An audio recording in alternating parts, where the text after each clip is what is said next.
Before you turn off the video, let me tell you something embarrassing. Last spring, I went looking for my favorite spatula, the one with the wooden handle that fits just right in my hand, and I couldn't find it anywhere. I dug through every drawer, even the one that's supposed to be organized, and I ended up finding not one, not two, but 4 other spatulas I'd completely forgotten about. It made me laugh at first, but honestly, it also made me a little sad, because that's when I realized how much time I was wasting hunting for things in my own kitchen. If that sounds familiar, stick with me, because by the end of this video, you'll know a simple way to take control of your space and your sanity, one small category at a time. It's not about tossing everything you own or spending weeks buried under boxes. It's about using short bursts of focus that actually make your home feel lighter, calmer, and easier to live in. And trust me, once you feel that shift, you'll never want to go back. Now, before we dive in, tell me in the comments where are you watching from. I always love knowing where my cleaning buddies are tuning in from. Alright, so here's something that most people miss about clutter. It's rarely the big stuff that drives you crazy. It's the little nameless things, the paper clips, old receipts, mystery cables, that steal your time and attention. They sneak into every drawer and box until one day, your home feels full, but your head feels cluttered too. But here's the good news. We're going to fix that together, and it's easier than you think. Let's start with the one that trips everyone up: paper.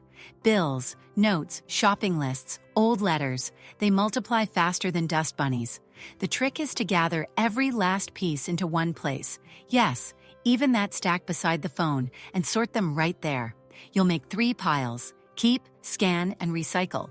Only keep what you'll actually need in the next year. Everything sentimental or occasionally useful gets scanned and saved digitally. That way it's still there, just not all over your counters. Turn on some soft music, maybe a cup of tea nearby, and do 1 folder or bin a week. You'll be amazed how light that corner starts to feel. And once you've got that momentum, take it straight into the kitchen, the land of duplicates. You know, where 3 can openers live side by side, and somehow you still can't find the one that works? I call this the 5-minute cabinet check. Grab a small box, open 1 drawer, and pull out every duplicate tool you haven't used in months. That extra spatula, the 3rd whisk, the random tongs that don't quite close right, donate them. In 1 week of tiny rounds, your drawers will actually close smoothly again. But here's the part most people skip. It's not just about removing things, it's about naming what's left. When you name a drawer or a box, you give it a job. For example, your baking tools drawer becomes a real category, not just a graveyard of gadgets. And once something has a home, you'll never need to buy another duplicate because you'll actually remember what you already own. Speaking of remembering, let's talk about sentimental keepsakes. Oh, this one's hard, I know. You open an old box and suddenly you're staring at birthday cards, baby shoes, and notes from people you miss. It's emotional work, not physical work. So here's what helped me. I made a small, curated memory box. Only things that truly make my heart smile go inside. The rest I photograph or scan. I even rotate one item out every few months and put it on display. It keeps the memories alive without letting them take over my closet. You might find that photographing a memento actually helps you let it go, because you still have the memory without the clutter. Now, once you've handled the emotional part, it's time to reclaim your surfaces. The ones that collect decorations that do less decorating and more dust collecting. Pick 3 pieces you truly love and put the rest in a donation box. Seriously, 3. Swap them around every few weeks for a fresh look. It's like giving your home a little breath of fresh air, but here's the secret that changes everything. The moment you start letting go, you'll notice the space itself seems to breathe easier. The light feels different. You can actually see your countertops again, and that gives you motivation to keep going. And when that motivation shows up, don't waste it. Move straight to your bookshelves. Pull every book off, stack them on the floor, and only put back the ones you'd read again or proudly display. The rest? Donate to a library or local book swap, and promise yourself the 1 in, 1 out rule. For every new book, 1 old one leaves. It keeps your shelves honest. Now, here's a tiny reality check. Decluttering isn't about perfection. It's about flow. Some days you'll clear a drawer, other days, just a corner of the counter. And that's okay. The beauty is that every bit counts. You don't need to do the whole house. Just keep moving category by category, little by little. Here's the part most people miss, though. Clutter often hides in places you see every day but stop noticing. That chair in the corner piled with sweaters? That's a clue. Try this. One afternoon, just sit in your living room and look around as if you were a guest. What feels crowded? What could breathe a little more? Sometimes one less table or swapping a bulky sofa for a cozy chair is all it takes to make a room feel twice as big. Trust me, I used to think I needed more shelves to fix my clutter problem. Turns out, I just needed fewer things on those shelves. Once I cleared out the extras, cleaning became easier, dusting took half the time, and suddenly I had space for my coffee mug and my sanity. If this is already making you want to grab a box and start sorting, don't forget to tap, like so this kind of video keeps finding you. Because we're just getting to the fun part, the fast, 5-minute wins that give you energy to tackle the deeper stuff. But before we move on, just remember this one thing. Every single drawer, every shelf, every little surface in your home is part of your daily rhythm. When those spaces are calm and clear, your whole day feels lighter. So don't rush it. Let's build that rhythm, one small step at a time. So now that we've got the big categories started, the papers, the kitchen, the sentimental bits, let's pick up the pace a little. This is where you start seeing the quick wins, those tiny spaces that seem hopeless until you give them 15 honest minutes. These are the ones that make you say, "Why didn't I do this years ago?" And I promise, the next few will feel like little victories. Let's start with the queen of chaos herself, the junk drawer. You know the one. Every home has it. Batteries, old keys, tape that's half sticky, a mystery screw from 2007, and at least 3 pens that don't work. I used to joke that if something went missing, it had probably retired there. The trick? Empty it completely. Every last crumb, rubber band, and coin. Then sort things into clear little groups. Batteries, tape, pens, keys, and use small dividers or even old takeout containers to separate them. Limit yourself to 3 items per category. 3. Once I did that, I could actually see what I had. And the best part? It stopped swallowing new clutter because everything finally had a place. But here's the part most people miss. The junk drawer isn't just about stuff, it's about decision fatigue. Every time you open it, your brain gets a little overwhelmed by chaos. So when you calm that drawer, you calm your day. And if you ever need a boost of instant order, that's your 5-minute mission spot right there. All right, let's wander into the bathroom, because expired toiletries and half-used shampoos are silent culprits of clutter. I once found a bottle of conditioner that expired before my grandkids were born. Okay, not really, but close enough. Gather every bottle, tube, and jar in one spot. Check dates, toss what's old, and keep the still good ones in a small caddy. It's amazing how clean your bathroom smells when you're not surrounded by mystery products that haven't been opened in years. If you have expired medicine or chemicals, take them to a pharmacy drop-off. It's safer, and it gives that, fresh start feeling. Now, if you're nodding along but thinking, I don't have time for all that, trust me, this next one's your secret weapon, the broken but not fixed pile. Everyone has one. A clock that doesn't tick, a lamp that flickers, a gadget that's been waiting for a part since 2019. Here's your rule. If it costs under $10 or takes less than 10 minutes to fix, do it tonight. Everything else gets recycled or donated. One evening of tough love, and you'll feel lighter than a Saturday morning with no chores. Here's a little curiosity for you. What's one thing in your home that's been sitting broken for months, but you keep walking past it like it's invisible? Do you already fix those right away, or is that going on your soon list? Now, I know you've probably got a few half-finished projects lying around too. Maybe a half-knitted scarf or a photo album you meant to start. I get it. Those projects feel like little guilt magnets. But here's a rule I live by. If a project hasn't moved forward in 6 months, it's not a project, it's a wait. You can repurpose the materials or pass them to someone who'll actually finish them. Keeps your to-do list honest and your mind clear.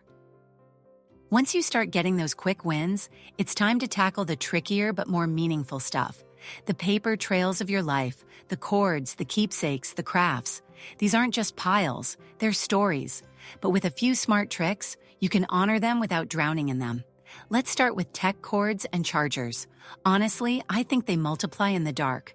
Grab every cord, adapter, and charger you can find, from the kitchen counter to the nightstand. Then sort them out. Keep only the ones you actually use daily. Label them with a bit of tape and a pen. Phone, tablet, speaker. Everything else? Recycle. You'll be shocked how freeing it feels to have one cord per device instead of a snake pit in every drawer. I found a charger for a phone I haven't owned since dial-up internet was still a thing. Out it went. And now a small but mighty zone, your craft or hobby space. Whether you sew, scrapbook, or paint, you know how those supplies can take over. One day it's a neat corner, the next, it's an avalanche of yarn and paper. Here's what I did. I kept only the project I was actually working on, plus one backup kit. That's it. Everything else went to a community center that does kids' art classes. You wouldn't believe how satisfying it is to know your unused supplies are sparking someone else's creativity. And the bonus? You'll actually use your space again because it feels calm and inviting. Here's the part most people overlook. Decluttering isn't just about what leaves, it's about what stays having purpose. So once you finish a space, take 10 seconds to name it. Craft zone, charging station, memory drawer. It sounds silly, but giving things names makes your brain respect the boundary. You stop dumping random items there because it already has a role. Speaking of memory drawers, yes, the little collections of old keys, ticket stubs, or trinkets that somehow all end up together. Try naming that one too. Memory drawer. Then, once a month, pick 3 things to display somewhere visible. The rest go back neatly or get released. When I started doing that, my keepsakes started feeling special again instead of heavy. Now let's peek into the closets, the land of someday clothes. Those closet ghosts, you know, the shirts that whisper maybe next spring. I used to keep a whole section of those. But here's the truth. Every time you see clothes that don't fit or don't feel good, it quietly drains your confidence. So do this in 30-minute bursts. Try everything on. If it doesn't feel comfortable right now, let it go. Someone else will love it today instead of it haunting your hanger tomorrow. But here's the surprise most people don't expect. Once your wardrobe lightens up, getting dressed becomes faster, easier, and more fun. You suddenly rediscover old favorites, like finding forgotten treasure. And cleaning that closet, it feels like clearing out mental cobwebs too. All right, we've covered the kitchen, bathroom, cords, crafts, clothes. That's a solid foundation. But don't forget those hidden corners. The basement boxes, the attic bins, the just-in-case stash that's secretly a time capsule of procrastination. Take one box at a time, label what you actually use, and if something hasn't been touched in 3 years, it's time to let it go. Seasonal decor is the same. Keep the ones with emotional weight. The ornament your grandchild made, the wreath you love, but let the rest move on. A small box of favorites beats a mountain of tangled tinsel. And this next one saves more time than all the others combined. The just-in-case bin. You know the one. Extra buttons, twist ties, single jars, lonely screws. Contain it in one small bin, no bigger than a shoebox. That's your limit. If it overflows, something's gotta go. It's amazing how this one boundary stops endless stockpiling in its tracks. You might be realizing something right now. None of this is about cleaning more. It's about thinking less about your stuff. When everything has a home and a reason to stay, you get your brain space back. That's the magic of decluttering. You don't just find things faster, you feel lighter. By the way, if you found even one idea you want to try tonight, go ahead and hit that like button. It helps this kind of calm, cozy content reach more people like us who just want homes that feel peaceful again. And don't worry, we're not done yet. In the next part, we'll talk about the easy daily rhythm that keeps your home from sliding back, the 10-minute micro declutter, the one-in, one-out rule, and how to actually maintain that feeling of calm without starting over every month. Because a tidy home is lovely, but a peaceful one, that's the real prize. So by now, your home is starting to look and feel a little lighter. Maybe you've cleared a drawer, maybe a whole room. Maybe it's just that one shelf that used to make you sigh every time you looked at it. Either way, you've done more than you think. You've started creating space that works for you, not against you. And here's where we take that energy and turn it into something that lasts. Because let's be honest, the hardest part isn't the first cleanup. It's keeping it that way. You know how it goes. One busy week and suddenly the counters are full again. Mail piles up, laundry multiplies, and you're right back to that feeling of, how did this happen? The secret is to build tiny, gentle habits that take almost no time but keep the piece rolling. The first one is my favorite, the daily 10-minute micro-declutter. It sounds simple, but it's pure magic. Every evening, set a timer for 10 minutes. Pick one drawer, one shelf, or one small area, and just tidy. No pressure, no perfection. You'd be amazed what you can do in 10 focused minutes. Some nights it's just tossing out expired coupons. Other nights, it's folding dish towels or putting the mail where it belongs. Those minutes add up faster than you can imagine, and before long, tidiness becomes part of your rhythm, not another chore. But here's the part most people overlook. It's not about the stuff you remove, it's about the calm you create. Doing those 10 minutes tells your brain, this space matters, and that mindset carries into everything else, cooking, laundry, even how you start your mornings. Now, let's talk about my golden rule. 1 in, 1 out. It's so simple it almost sounds silly, but it's the number one reason I don't end up drowning in duplicates anymore. Anytime something new comes into the house, something old goes out. Bought a new mug? Then one from the back of the cabinet says goodbye. New sweater? That blouse that hasn't seen daylight in 3 years finds a new home. This rule quietly keeps balance without ever feeling strict. It's like maintenance without the effort. But here's the real magic. Once you start living this way, you stop feeling guilty for having things, because everything in your home has earned its place. You're not surrounded by maybe or someday. You're surrounded by what you actually use and love. That's a powerful feeling. Now let's get real for a second. Life still happens. Holidays, guests, projects, those I'll deal with it later moments. The key is not to panic when the mess creeps back in. It's not a failure. It's just life doing what life does. When that happens, just return to your categories. Pick one, breathe, and start again. Remember, you don't have to fix the house, just the next 15 minutes. Here's something funny I noticed once my home stayed tidy. I stopped losing things I loved. I found my favorite mug again. You know, the one that fits perfectly in your hands on a quiet morning. And I can actually see my kitchen counters, which used to be buried under papers and extra spoons. Mornings got calmer. I started feeling ready for the day before coffee even hit the cup. Here's the part most people miss. Decluttering isn't really about the stuff at all. It's about energy. Every item you own takes a little bit of your attention. When you let go of what doesn't serve you, you get that energy back. You feel it in the air. Your home starts to match the season of your life, not the leftovers of 10 years ago. And you might notice something beautiful. You spend less time managing things and more time enjoying them. You'll cook more because your kitchen feels open. You'll read more because your books aren't hiding behind clutter. You'll sit in your living room without thinking about all the little piles waiting for you. That's the real reward. Peace, not perfection.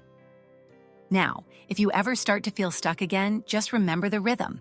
Gather, sort, decide. Keep, scan, or toss. A drawer a day, a category at a time. It's never about doing it all at once. It's about building a home that feels light enough for you to breathe in. And if you ever need a reset, do the Sunday sweep. It's my secret little ritual. 10 minutes walking through the house with a small basket, collecting stray items that wandered off during the week. Put them back where they belong, and boom. The weekend feels clear again. It's small habits like that that protect the calm you work so hard to create. Now you might be wondering, does this ever truly end? The answer is yes and no. You'll never stop maintaining your home, but the difference is, it won't feel heavy anymore. Once you've done this kind of mindful decluttering, your home becomes self-sustaining. You start noticing when things pile up before it becomes overwhelming. It's like your space learns to take care of itself because you've taught it how. And let's be honest, we all deserve a home that feels like an exhale, where you walk in and instantly feel at ease. Where everything you see makes sense and nothing nags at you from the corner of your eye. That's not minimalism, that's comfort, that's home. Here's the part that surprised me most. When your home gets lighter, your mind follows. You start saying no more easily, you stop keeping things just in case, and somehow you feel younger. It's like decluttering your house gives you back a little spark. And at our age, we've earned that spark, haven't we? So let me leave you with this picture. It's morning, the sun's peeking through the curtains. You reach for your favorite mug, the one you can actually find now. Pour your coffee and smile. The counters are clear, your space feels calm, and you know exactly where everything is. That quiet, easy moment? That's what all this effort is for. Not perfection, not Pinterest, just peace. If that's the kind of morning you'd love to wake up to, drop a 1 in the comments. And if you're still at the starting line, drop a 0, no shame here, we've all been there. Either way, you're already moving forward, and that's what matters. So go easy on yourself, take it one drawer at a time, and remember, every little bit of space you clear is one less worry on your mind, and that's how you reclaim your home. And a little piece of yourself too.